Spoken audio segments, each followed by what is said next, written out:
miski ang siyensya naniniwala, darating ang araw, yung ating araw, yung sun, yung araw, ay magiging isang red giant na mag-i-insinuate ng pagkawasak ng entire solar system. Pero yun ang sabi ng siyensya, no? Pero sa Biblia hindi ganon. Ang sa Biblia, yung nasa mga bagay na nasa langit, mapupugnaw yan sa matinding init. Pag napugnaw yan, ang lupa ang kasunod. No? Kaya, yun din ang nasa pasyong Katoliko eh. Magmumula nga sa langit, ulan, apoy na masakit. Sa lupa'y halos tumakip. Susunog magpapasakit sa mga taong bulisik. Ayon, magmumula sa langit, ulan, apoy na masakit. Sa lupa'y halos tumakip, susunog magpapasakit sa mga taong bulisik.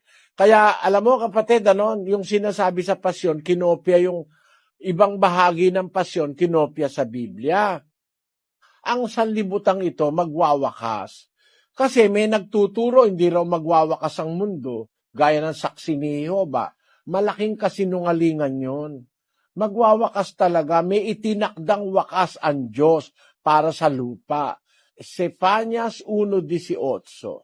Kahit ang kanilang pilak o ang kanilang gintuman ay hindi makapagliligtas sa kanila sa kaarawan ng kapuotan ng Panginoon, kundi ang buong lupain ay masusupok sa pamamagitan ng apoy ng kanyang paninibugho, sapagkat wawakasan niya, oo, isang kakilakilabot na wakas nilang lahat na nagsisitahan sa lupain. Ayon, mayroong wakas talagang darating sa mundo.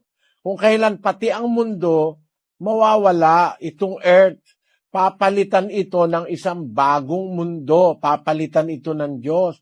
21:1 ng Apokalipsis. At nakita ko ang isang bagong langit at ang isang bagong lupa, sapagkat ang unang langit at ang unang lupa ay naparam, at ang dagat ay wala na. Nakita ni Juan yung mangyayari. Nakita ko isang bagong langit, isang bagong lupa. Sapagkat ang unang langit at ang unang lupa ay naparam, ang dagat ay wala na. Ayun. Darating talaga sa wakas ang mundo.